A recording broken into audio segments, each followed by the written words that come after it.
কি গো পোটো, কালী মূর্তি তৈরি হতে আর কত বাকি? এই তো প্রায় হয়ে এসেছে। কালী পুজোর দিন সকালের মধ্যেই পেয়ে যাবে, বিকেল বেলা এসে নিয়ে যেও। এবার লোকজন একটু বেশি করে এনো, রাজবাড়ির পুজো বলে কথা, তাই প্রতিমাটা একটু বড় হয়ে গেছে। শোনো, এবার আর প্রতিমা লোকের কাঁধে চড়ে যাবে না। কাঁধে করে যাবে না? তাহলে কি করে যাবে? এদিকে এসো, কানে কানে বলছি।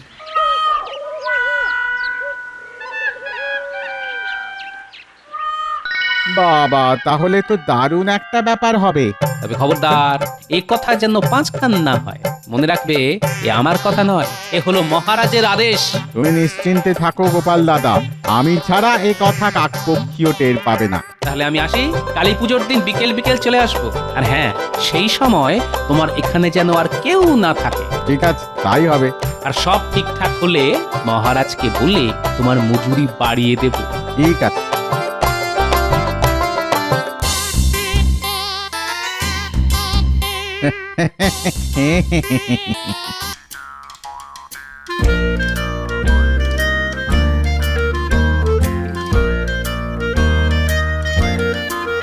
দাদু, ও দাদু, একলা একলা বসে কি করছো গো?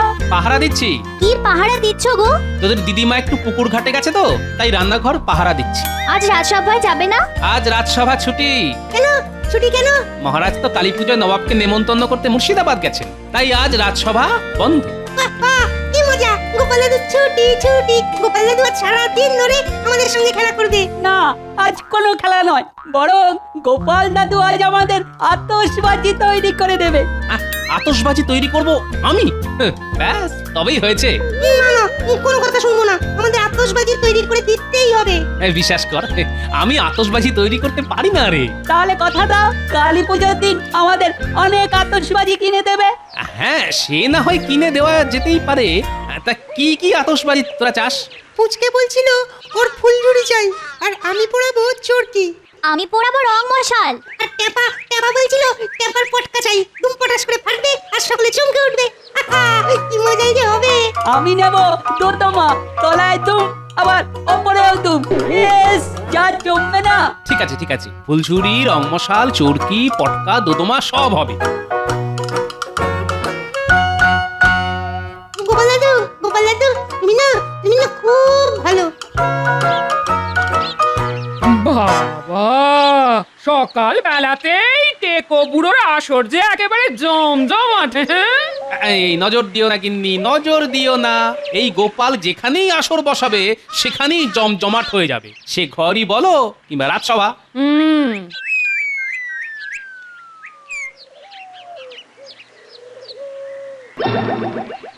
এই গেল গেল গেল গেল গেল, আমার সব গেল সব গেল। এই কি গেল গিন্নি? এই বুড়ো, তোমাকে না রান্নাঘরে মাছ পাহারা দিতে বলেছিলাম। তা পাহারাই তো দিচ্ছিলাম।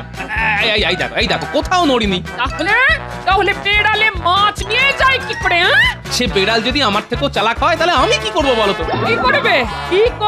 দাঁড়া করাচ্ছি। ওরে বাবারে, পালা! বোমা যে দুমদাম করে বাড়ির ভেতরেই ফাটতে শুরু করেছে। একদিন পালিয়ে যাবে কোথায়? খেতে আসতে হবে না? তখন এসো, মজা বুঝিয়ে দেবো।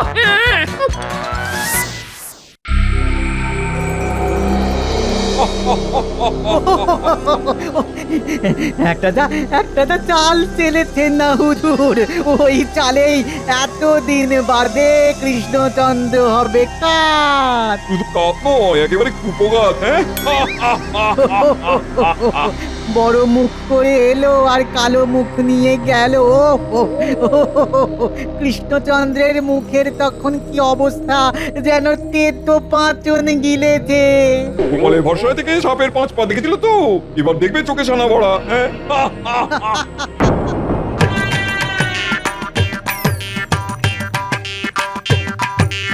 তাহলে তো অনেক হতে চললো, মানুষটা তো এখনো এলো না। আসবে কখন আর খাবেই বা কখন? তাহলে কি সকালে ঝাঁটা নিয়ে তাড়া করাটা আমার একটু বাড়াবাড়ি হয়ে গেল? ভালো লাগে না। এই ভূতের সংসার ছেড়ে যেদিকে দু চোখ যায় সেদিকেই চলে যাবো একদিন। গৃহস্থের কল্যাণ হোক মা। আর কল্যাণ আমার এই ভূতের সংসারে আর কোনো দিনও কল্যাণ হবে না। কে বলেছে না আমাকে দুটো খেতে দিলেই কল্যাণ হবে? দাও মা দুটো খেতে। দাঁড়াও দাঁড়াও, নিয়ে আসছি। যাক, গিন্নি তাহলে আমায় চিনতে পারেনি। এই না, খেয়ে না। মা লক্ষ্মীর সংসার একেবারে, সকলের খাওয়া দাওয়ার পরও হাঁড়িতে ভাত রয়েছে। খাওয়ার হলো কই?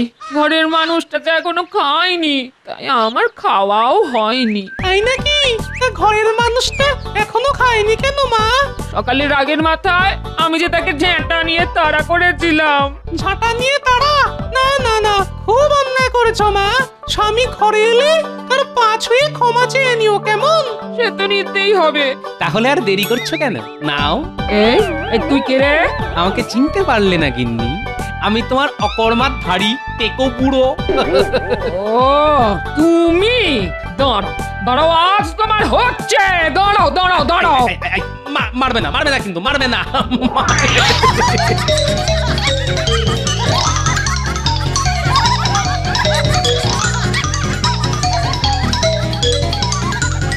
এই দেখ, দাদু আর দিদা কেমন চোর চোর খেলছে।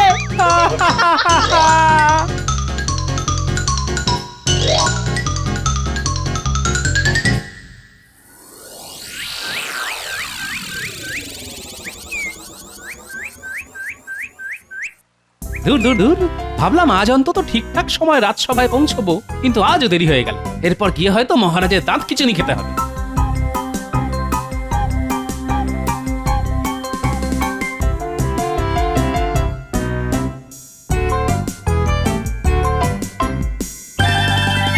কিরে বাবা, রাজসভার সকলে একেবারে মৌনি বাবা হয়ে বসে আছে কেন? গেল গেল গেল গেল, আমার সব গেল, সব গেল আমার। আরে, মহারাজ এমন করে বিলাপ করে উঠলেন কেন? মুর্শিদাবাদ থেকে ঘুরে এসে মহারাজের মাথা কি খারাপ হয়ে গেল নাকি? কি গেল মহারাজ? আমার মান মর্যাদা, আমার এই সাধের কৃষ্ণনগর, সব সব চলে গেল কোথায় গেল মহারাজ? নবাবের পেটে। বাবা, নবাবের কত বড় পেট! এত বড় কৃষ্ণনগরটাকে খেয়ে ফেললো, হ্যাঁ? আহ গোপাল, কি হচ্ছে কি দেখছো না? চিন্তায় চিন্তায় মহারাজের মাথার চুল ছেড়বার মতো অবস্থা হয়েছে।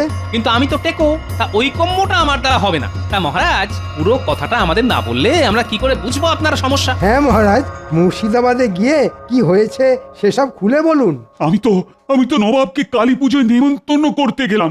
নবাব আসবেনও বললেন, কিন্তু আসবার সময় হঠাৎ বলে উঠলেন। তাহলে আসছেন তো জাহাপানা? আরে যাবো তো নিশ্চয়ই, তবে একটা কথা। কি কথা হুজুর? শুনেছি তোমাদের দেবদেবীরা নাকি দেবালয়ে থাকেন। সে তো থাকেন জাহাপানা। তা পুজোর সময় ওই দেবালয় থেকে তো তারা মর্তে নেমে আসেন। মানে সে তো আসেনি। খুব ভালো, খুব ভালো। আমি এবার মা কালীকে দেবালয় থেকে নেমে আসতে দেখতে চাই। দেখাতে পারলে অনেক পুরস্কার পাবে, আর দেখাতে না পারলে তোমার রাজ্য কিন্তু আমি কিনে নেবো। হ্যাঁ নয় হ্যাঁ। তাহলে কৃষ্ণচন্দ্র, আমি তাহলে কালী পুজোতে যাচ্ছি। আমিও যাচ্ছি। নবাবের বজ্জাতিটা একবার দেখেছেন? কালী পুজো নিয়েও কেমন প্যাঁচ মেরে দিল। খুব তো পেঁচের কথা বলছো, তা কি করে পেঁচ কাটবে সে ব্যাপারে কিছু বলো। কি যে বলেন, আপনি থাকতে আমি। সকলতে বলে আপনি হলেন গিয়ে যাকে বলে পেঁচের গুরু মশাই। গোপাল, আমি মরছি আমার নিজের জ্বালায়, আর তুমি মন্ত্রীর সঙ্গে কথা কাটাকাটি করছো। মহারাজ, আমি বলি কি, এসব তুচ্ছ ব্যাপার নিয়ে মাথা খারাপ করার দরকার নেই। নবাবকে আসতে দিন কালী পুজোর দিন। দেবালয় থেকে শুধু মা কালীকে নামিয়ে আনবো না, সেই সাথে ডাকিনী যোগিনীকেও নামিয়ে আনবো। কি বলছো কি গোপাল, পারবে?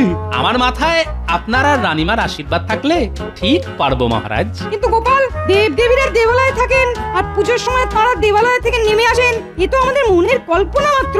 এবার না হয় এই পাজি নবাবকে উচিত শিক্ষা দিতে নবাবের চোখের সামনেই আমি মা কালীকে দেবালয় থেকে নামিয়ে আনবো। নামিয়ে আনতে পারবে না ঘোড়ার ডিম পারবে? শুধু মুখে বড় বড় কথা। আমি বলে দিচ্ছি মহারাজ, গোপালের ওপর ভরসা করলে আপনাকে কিন্তু রাজ্যপাট খুইয়ে পথে বসতে হবে। অত কথাই কি দরকার? কালী পুজোর তো আর মাত্র কটা দিন বাকি, তখন দেখবে আমার খেলা। আমি কিন্তু মানে তাহলে তোমার ভরসাতেই রইলাম গোপাল। ছোট মুখে বড় কথা মানায় না, তবুও বলছি অনেকবারই তো আমার উপর ভরসা করে আপনি বিপদমুক্ত হয়েছেন মহারাজ, এবারেও না হয় হবেন। আমি তাহলে এখন আসি মহারাজ, যাই দেবালয়ে গিয়ে মা কালীর সঙ্গে কথা বলে আসি। ও গোপাল যে কি করতে চাইছে সেটা একমাত্র গোপালই জানে।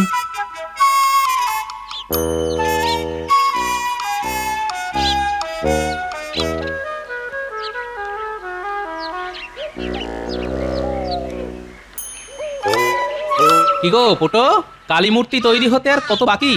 এই তো প্রায় হয়ে এসেছে, কালী পুজোর দিন সকালের মধ্যেই পেয়ে যাবে, বিকেল বেলা এসে নিয়ে যেও। এবার লোকজন একটু বেশি করে এনো, রাজবাড়ির পুজো বলে কথা, তাই প্রতিমাটা একটু বড় হয়ে গেছে। শোনো, এবার আর প্রতিমা লোকের কাঁধে চড়ে যাবে না। কাঁধে করে যাবে না? তাহলে কি করে যাবে? এদিকে এসো, কানে কানে বলছি।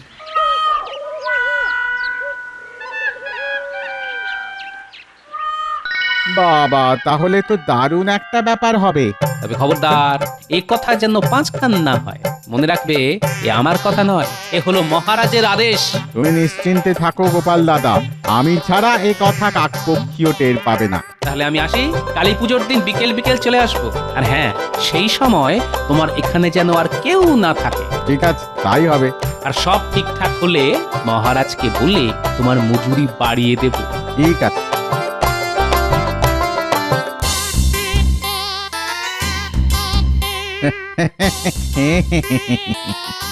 যাক, একটা কাজ মিটলো।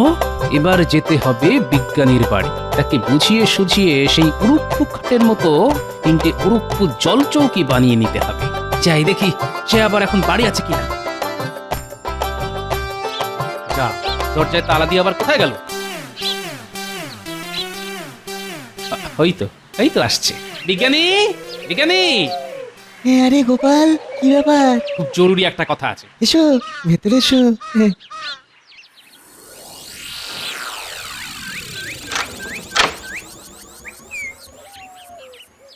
এবার বলো তোমার জরুরি কথা। হ্যাঁ আজ তো তুমিও রাজসভায় ছিলে, হ্যাঁ, ছিলাম তো। শুনলে তো মহারাজের কথা? শুনলাম তো। বলো দেখি কি কাণ্ড। হ্যাঁ, কি অন্যায় আবদার ওই নবাবের। ওই অন্যায় আবদারের মুখের মতন জবাব দিতে হবে বিজ্ঞানী, এবং সেটা আমি দেবই, শুধু তুমি যদি আমায় একটু সাহায্য করো। বলো কি করতে হবে, বলো। আচ্ছা, তুমি একবার একটা উড়ুপ্পু খাট বানিয়েছিলে, মনে আছে? মনে নেই আমার, সেটা চড়েই তো তুমি তোমার দলবল হাওয়া বদল করতে গিয়েছিলে।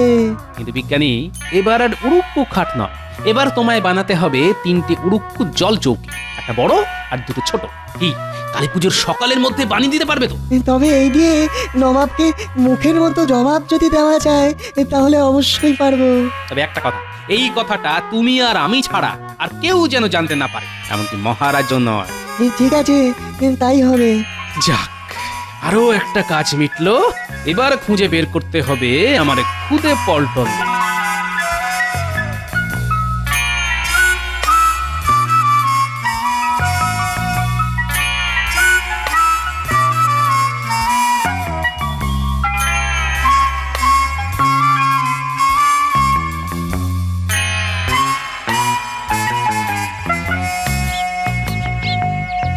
কি মজা, কি মজা!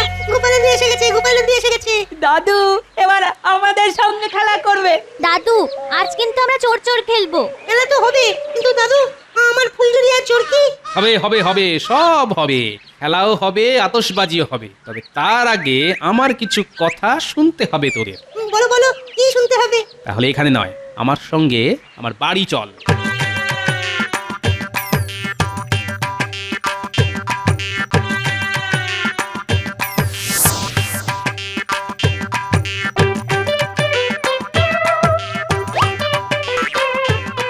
যাক, তোদের দিদা এখন বাড়ি নেই, ভালোই হলো।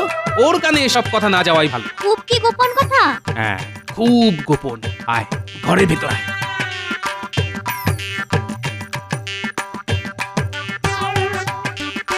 এবার চুপি চুপি বলি। কি মজা, কি মজা, খুব মজা হবে। তাহলে ডাকিনি যোগিনী খেলা হবে। গুলটে, তুই হবি ডাকিনী আর পুঁটি হবে যোগিনী। আর আমরা কি করব? সেটা না হয় পরে বলে দেবো, তবে খবরদার তোরা ছাড়া এসব কথা আর যেন কেউ জানতে না পারে। কাউকে বলবো না? না, বাবা মাকেও নয়? মা বাবাকেও নয়। আর সব কাজ যদি ঠিকঠাক হয় তাহলে মহারাজকে বলে তোদের এত আতশবাজি আনিয়ে দেব যে কালী পুজোয় সারা রাত ধরে পুড়িয়েও শেষ করতে পারবি না। ঠিক আছে, কাউকে বলবো না। কথা দিচ্ছি কেউ জানতে পারবে না আমাদের থেকে। তাহলে এখন সকলে বাড়ি যা, কালী পুজোর দিন সকালে আবার দেখা হবে আমাদের। ঠিক আছে। এবার দেখো নবাব বাহাদুর, তোমার কি অবস্থাটা আমি করি।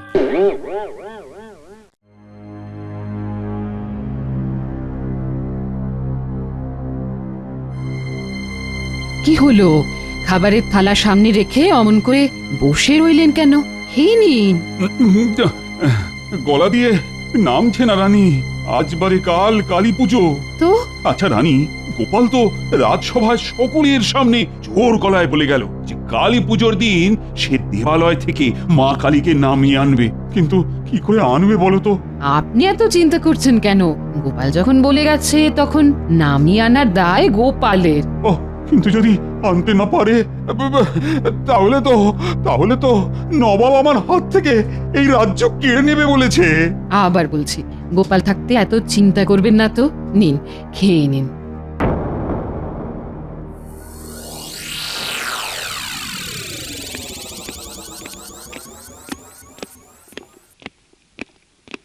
কি উজি, খুব তো সেজে গুজে কৃষ্ণনগরে যাচ্ছ, তা কি বুঝছো? এতে তো বোঝাবুঝির কিছু নেই জাহাপানা। হ্যাঁ, হো করে এত হাসছো কেন? আজ যখন দেবালয় থেকে মা কালীকে নেমে আসতে দেখাতে পারবে না, তখন কৃষ্ণচন্দ্রের মুখের অবস্থা যে কি হবে সেটা ভেবে তো আমি হেসে একেবারে পাগল হয়ে যাচ্ছি জাহাপানা। তাহলে আর দেরি করা কেন? চলো চলো, এখনই আমরা বেরিয়ে পড়ি। তাই চলুন জাহাপনা। কৃষ্ণচন্দ্র, আজ তোমার সব জারি জুরি শেষ। হাজার চেষ্টা করে গোপালও তোমায় এই বিপদ থেকে বাঁচাতে পারবে না।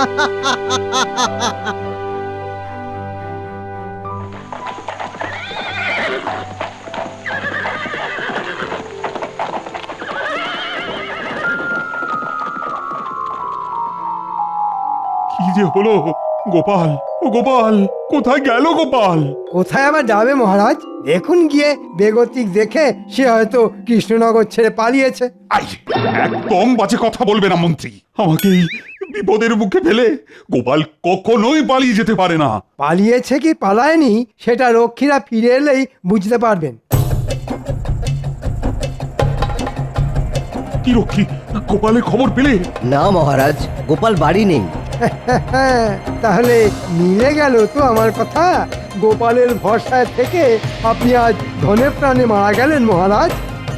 মহারাজ, নবাব বাহাদুর আর উজির সাহেব আসছেন। সর্বনাশ, এসে গেছেন। কি কৃষ্ণচন্দ্র, পুজোর আয়োজন সব হয়ে গেছে? হ্যাঁ,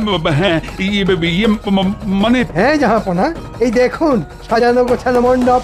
মণ্ডপে শুধু মা কালী যা এসে পৌঁছাননি। তিনি তো আবার দেবালয় থেকে ওই আকাশ পথে আসবেন, তাই না কৃষ্ণচন্দ্র? হ্যাঁ, হে মা কালী, গোপাল আমাকে ছেড়ে পালিয়েছে। এখন তুমি আমার ভরসা। আমায় তুমি রক্ষা করো মা, রক্ষা করো। কি হলো কৃষ্ণচন্দ্র? দিনের আলো যে ক্রমশ কমে আসছে। মা কালী কখন আসবেন? অন্ধকারে এলে তার আশা তো আমরা দেখতে পাবো না।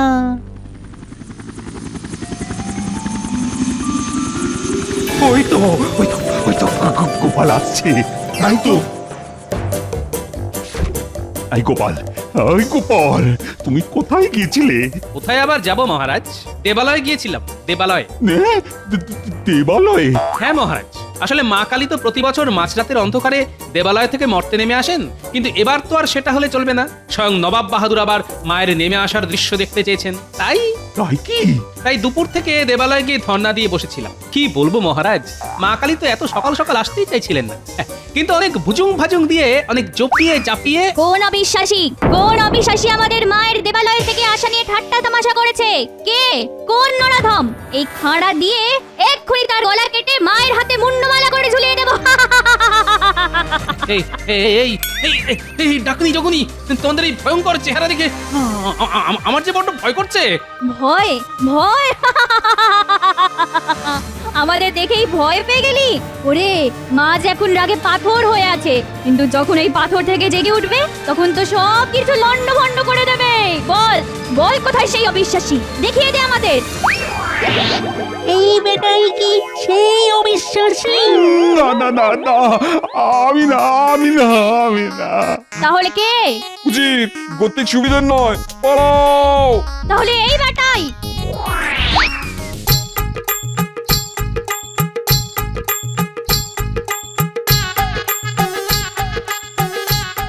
কি যে হচ্ছে কিছুই তো বুঝতে পারছি না।